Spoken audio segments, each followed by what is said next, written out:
Good morning बच्चों। तो कक्षा 10 में हमने बहुत सारे विषय के बारे में हल्का फुल्का थोड़ा बहुत जानकारी ली थी। तो आज हम इसके एक नए टॉपिक है जो त्रिभुज के बारे में जानकारी लेंगे। त्रिभुज क्या होता है ये तो हमने पिछली कक्षाओं में भी पढ़ा था कि तीन भुजाओं से बनी जो भी आकृति होती है उसे हम क्या कहते हैं, उसे हम त्रिभुज कहते हैं, जो तीन भुजाओं से बनी हुई आकृति है। तो इस त्रिभुज चैप्टर जैसे आप ये देखिए तीन भुजाएं हैं, तो तीन भुजाओं से बनी जो भी आकृति है उसे क्या कहा जाता है, त्रिभुज कहा जाता है। तो अब हम यहाँ पर त्रिभुज के अलावे आपके पास बहुत सारी आकृतियाँ हैं, तो उन आकृतियों के बारे में भी हम जानते हैं। और जब बच्चा छोटा होता है तो सबसे पहले उसे क्या कहा जाता है कि आप लड्डू बनाओ, या बच्चा लिखना भी शुरू करता है तो गोल गोल तो क्या बनाते हैं, वो लड्डू बनाते हैं। उसी तरह मैंने भी यहाँ पर कुछ गोल गोल लड्डू बनाए हैं जिसे हम क्या बोलते हैं, वृत्त बोलते हैं। अर्थात ये जो गोल आकृति है ये हमारी वृत्त है, और ये जो आपके समोसे जैसी आकृति है यह आकृति क्या है, यह आकृति त्रिभुज आकृति है। तो अब आप हमें बताओ कि यहाँ पर मैंने दो आकृतियाँ बनाई हैं, ये एक आकृति बनाई है और यह एक आकृति। इन दोनों में क्या कुछ समानता है या असमानता, मतलब यह एक जैसी दिख रही है या अलग अलग? आप सोचो और सोच के बताओ।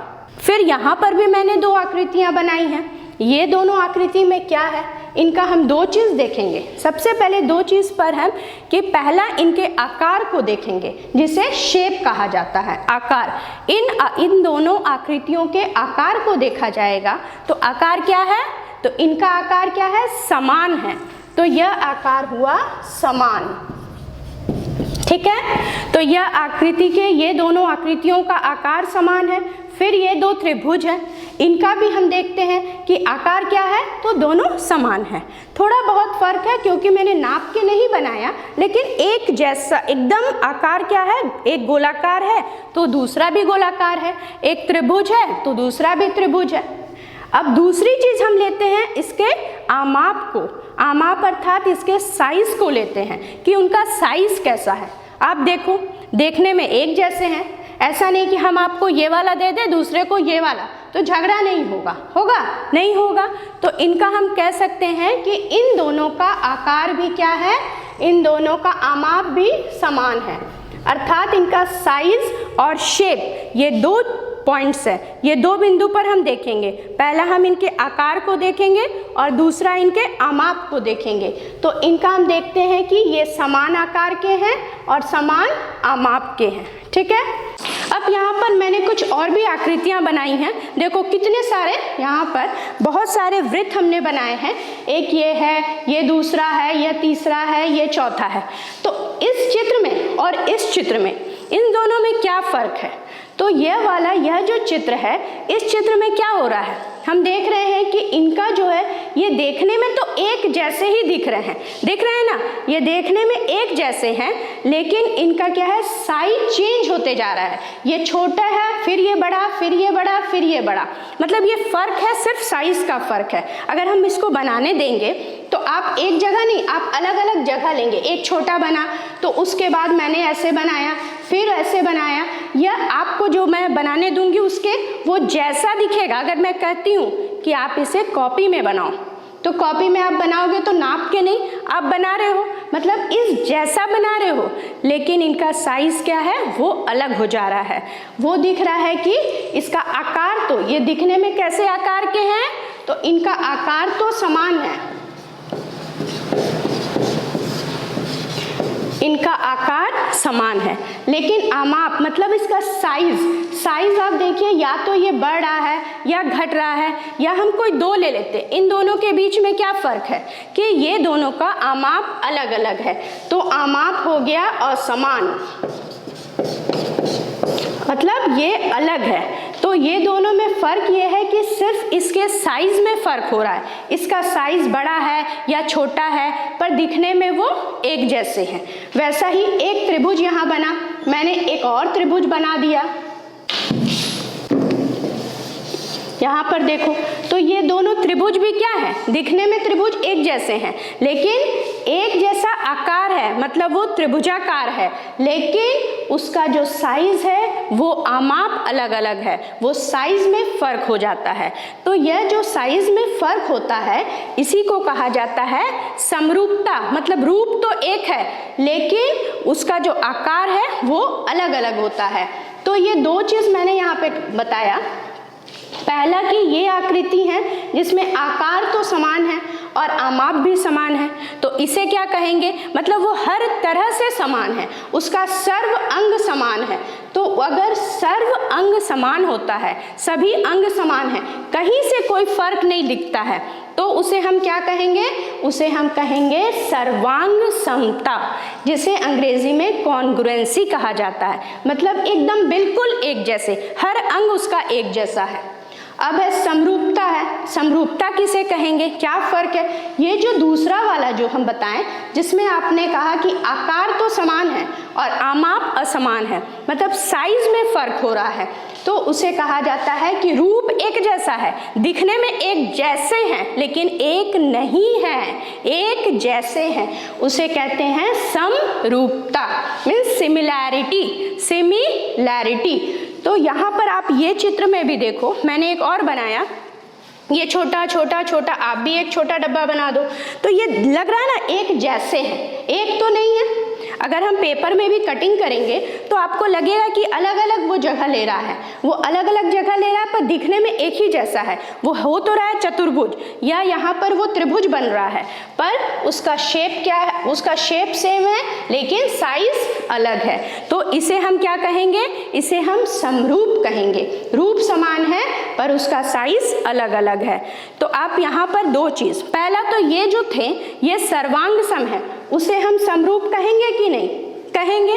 तो सभी सर्वांग सम आकृतियां समरूप होती हैं, लेकिन सभी समरूप सर्वांग सम नहीं होते हैं, उसे आप सर्वांग सम नहीं कहेंगे, क्योंकि ये जो हमारा दिख रहा है ये क्या एक जैसा है, नहीं, लेकिन ये एक पूरा एक है, तो इसे हम इसमें ला सकते हैं। वो दिख रहा है ये सर्वांग सम है तो समरूप होगा, लेकिन समरूप है तो वो सर्वांग सम नहीं होगा।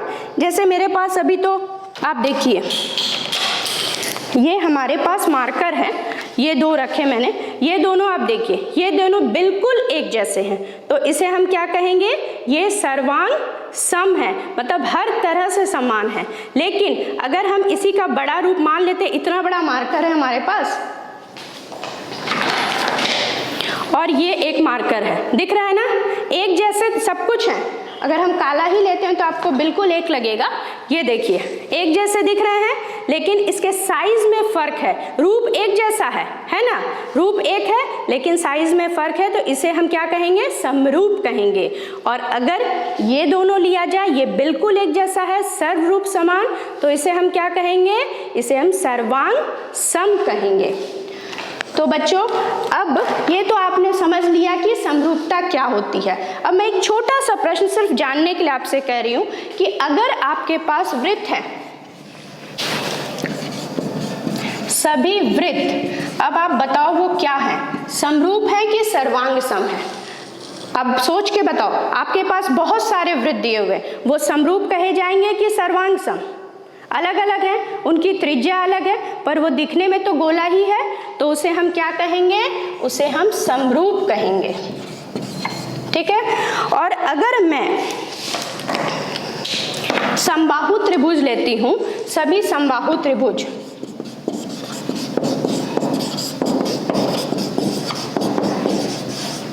समबाहु त्रिभुज की भुजा 3 सेंटीमीटर है। अगर मान लो कोई भी एक बराबर भुजा की हम समबाहु त्रिभुज ले रहे हैं, वो एकदम बराबर है, तो उसे हम क्या कहेंगे, समरूप की सर्वांग सम, उनका माप बराबर होना चाहिए हर तरफ से, तो उसे हम क्या कहेंगे, तो उसे हम कहेंगे, अगर माप बराबर है तो वह हो गया सर्वांग सम। ठीक है। अभी हम लोग बच्चों पढ़ रहे हैं समरूपता के बारे में।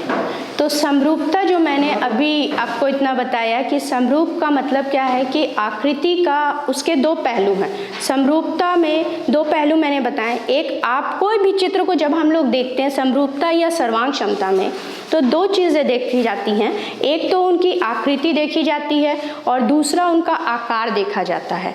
तो अगर उनका आकार और आकृति, तो ये हम देखें कि वो आकृति अगर ठीक है, एक है, मतलब आकृति समान है, एक आकृति जैसी है, अगर वो गोलाकार, अगर वो वृत्ताकार है तो वृत्ताकार है, त्रिभुजाकार है तो त्रिभुजाकार, तो उस तरह की जो भी आकृति होती है, जैसे मैंने अभी ये जो है ये दो है, तो इसे हम समरूप कहते हैं। तो समरूपता के साथ जो कंडीशन है, आपके साथ शर्तें हैं कि अगर जो समरूप है वो आकृति सर्वांग सम होगी कि नहीं।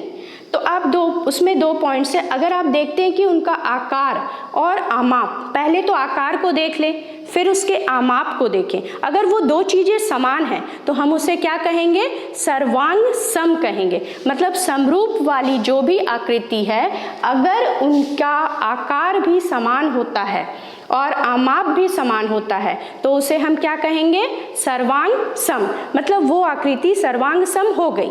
अब हम ये सोचते हैं कि अगर वो सर्वांग सम है, मान लो उसका दोनों चीज़ आपका समान है। हमने दो पॉइंट्स आपको बताए थे।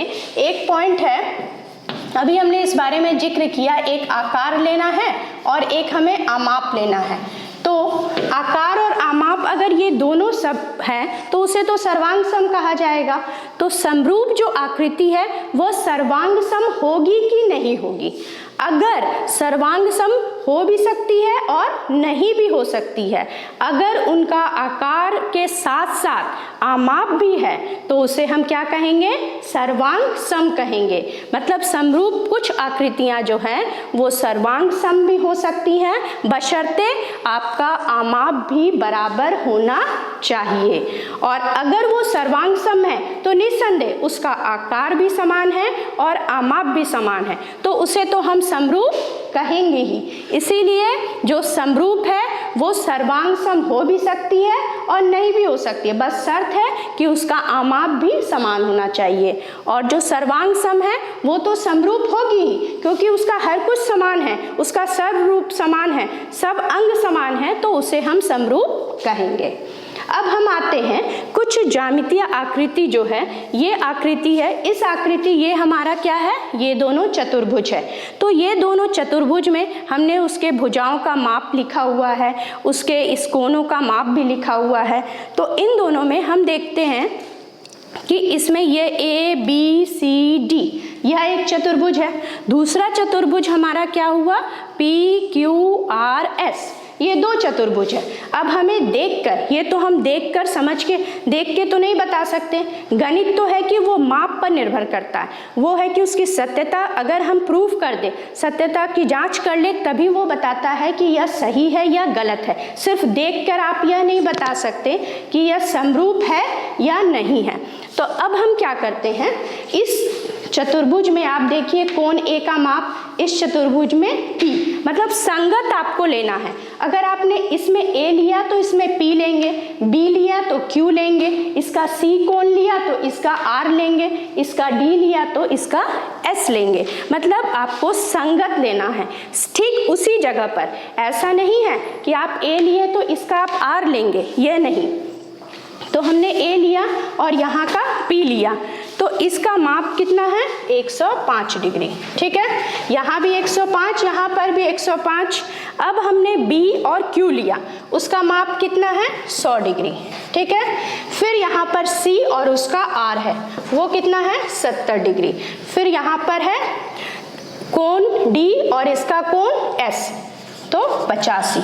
तो यहाँ हम देख रहे हैं कि दोनों जो आकृतियाँ हैं, दोनों बहुभुज है। ये जो चतुर्भुज हुआ, इन दोनों चतुर्भुज के संगत कोण बराबर हैं। तो सबसे पहला हमें मिला कि उनके संगत कोण क्या होने चाहिए, बराबर या समान होने चाहिए। तो दोनों के संगत कोण बराबर आ गए। अब हम भुजाओं को लेते हैं। इसकी ये भुजा AB है, तो यहाँ इसकी संगत भुजा कौन सी हुई, वह PQ है। इसमें हमारी संगत, यहाँ भुजा है BC, तो संगत भुजा कौन सी है, QR है। फिर इस चतुर्भुज में सी डी सिलसिलेवार चलना है, जैसे ए के बाद बी, बी के बाद सी, सी के बाद डी, डी के बाद ए। तो इस क्रम में हमें चलना है। तो पहला हमने यहाँ ए बी लिया और यहाँ पी क्यू। अब भुजाओं का हम अनुपात निकालते हैं। ए बी कितना है 1.5 सेंटीमीटर, मतलब 1.5 सेंटीमीटर, और इसमें 3.0 सेंटीमीटर।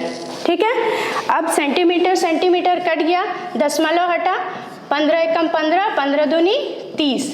तो इसे हम सरलतम रूप में ले आते हैं, तो वह हमारा आया 1/2। अब इसमें हम BC लेते हैं, इसकी दूसरी भुजा। तो हमने यहाँ पर क्या लिया, QR लिया। इसका BC है 2.5 सेंटीमीटर और यहाँ पर कितना है, वह 5.0 सेंटीमीटर है। फिर उसी तरह हम इसे सरलतम रूप में लाते हैं, तो वह आ गया 1/2। फिर यहाँ पर ये तीसरी भुजा है CD, तो यहाँ की तीसरी भुजा क्या है RS। तो उसका माप मैंने लिखा 2.5 सेंटीमीटर और इसका है 4.8 सेंटीमीटर। उसे भी सरलतम रूप में लाया गया, तो वह हुआ 1/2। अब चौथी भुजा आपका है DA और यहाँ पर SB।